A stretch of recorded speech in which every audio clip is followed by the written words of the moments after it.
Rhapsodie des réalités. Aujourd'hui avec moi, Félicité. Et le thème de ce jour, c'est comprendre les Écritures.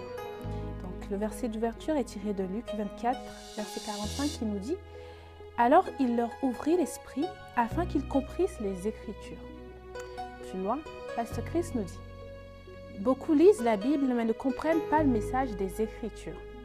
La Bible contient la parole de Dieu.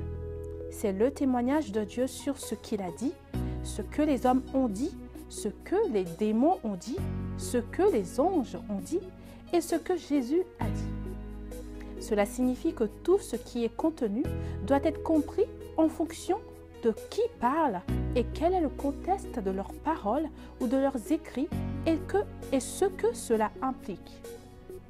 C'est le témoignage de Dieu sur l'origine, la vie et la destinée de l'homme, des esprits et leur environnement.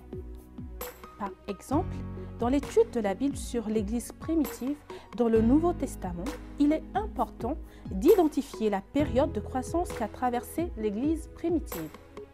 Les disciples n'ont pas eu la connaissance de tout en une seule fois dans l'Église primitive, non. Lorsque vous étudiez les 15 premiers chapitres du livre des Actes, l'Église en ce temps-là ne parvenait pas à croire pleinement que les non-juifs étaient censés être en Christ. Non.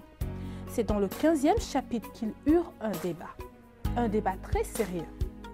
Et Pierre a dû leur expliquer, tandis que Jacques l'a soutenu au moyen de références tirées des Écritures. Ça se trouve dans Acte 15, du verset 6 au 29. Par conséquent, lorsque vous étudiez la Bible, vous devez comprendre la pensée et la culture du peuple et de l'écrivain au temps de cet écrit. Par exemple, certains enseignements de Jésus dans Matthieu, Marc, Luc et Jean n'étaient pas destinés à la nouvelle création. Certains de ces enseignements ne sont pas destinés à être vécus par les chrétiens. Ils étaient pour ceux qui avaient l'esprit juif, pas pour ceux qui ont reçu la vie éternelle. Il a dit à ses disciples à une certaine occasion « Comment n'avez-vous point de foi ?» Ça se trouve dans Marc 4, verset 40. Il est impossible de lire cela et penser en vous-même « Oh, peut-être que la raison pour laquelle les choses ne fonctionnent pas, pour moi, c'est que je n'ai aucune foi. » Ce serait une fausse supposition, car il n'y a aucun chrétien qui n'ait pas de foi. La Bible dit « Selon la mesure de foi que Dieu a départie en chacun de nous. » Ça se trouve dans Romains 12, verset 3. C'est-à-dire alors qu'il était plutôt impossible à ceux qui ont vécu dans l'Ancien Testament d'avoir la foi, parce qu'ils n'étaient pas nés de nouveau. Alléluia! Il était possible à ceux qui ont vécu dans l'Ancien Testament de ne pas donc avoir la foi, parce qu'ils n'étaient pas nés de nouveau. Waouh! Ils étaient ceux qui fonctionnaient selon leur sens, qui ont vécu sous la loi. Et la foi n'est pas selon les sens, mais selon l'esprit. Mais à tous parmi nous en Christ a donné la mesure de foi. Dieu nous a donné une mesure de foi à chacun d'entre nous. Étudiez les Écritures avec la compréhension spirituelle et vous aurez une compréhension plus profonde du passé, du présent et du futur, des plans et des buts de Dieu pour l'Église, pour vous et pour le monde entier. Gloire à Dieu. Waouh! Pour approfondir ce qu'on vient de lire, vous pouvez lire Matthieu 13 au verset 11 ou encore Jean 14 verset 26 qui nous dit « Mais le Consolateur, l'Esprit Saint, que le Père enverra en mon nom, vous enseignera toutes choses et vous rappellera tout ce que je vous ai dit. » Amen. Nous allons prendre ensemble la prière d'aujourd'hui.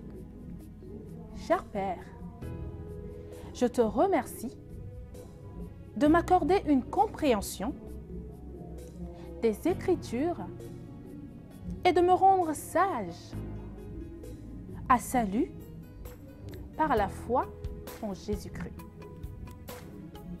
Je suis si privilégiée de recevoir la grâce et la capacité de comprendre les mystères du royaume. Merci, précieux Saint-Esprit, de m'enseigner toutes choses au nom de Jésus. Waouh! Comprenez les Écritures pour vous-même. Alléluia! Je suis bénie par cette rhapsodie d'aujourd'hui et j'espère que vous l'avez été aussi. Je vous dis à bientôt pour une prochaine lecture de la rhapsodie. Soyez bénis. Au revoir. On se sent toujours mieux avec un ami, un compagnon loyal toujours à vos côtés, un garde et un guide qui vous parle tout le temps et ceci dans la langue que vous comprenez, un coach de vie qui vous donne une meilleure approche de la vie et vous met sur le chemin que vous devez suivre. La rhapsodie des réalités représente tout ceci et bien plus. Appelez maintenant au 01 74 34 39 01 pour vous procurer une copie. Téléchargez votre appli Rhapsodie des réalités aujourd'hui, disponible sur Google Play et Apple Store.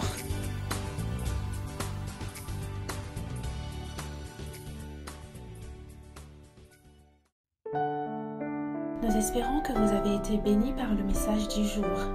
Si vous n'avez pas encore fait de Jésus le Seigneur de votre vie, vous pouvez répéter cette prière avec moi. Père, je viens à toi maintenant au nom de Jésus. Je crois dans mon cœur que Jésus est le Fils de Dieu et qu'il est mort pour mes péchés et tu l'as ressuscité pour ma justification. Je confesse que Jésus est le Seigneur de ma vie à partir d'aujourd'hui. Je reçois la vie éternelle dans mon esprit.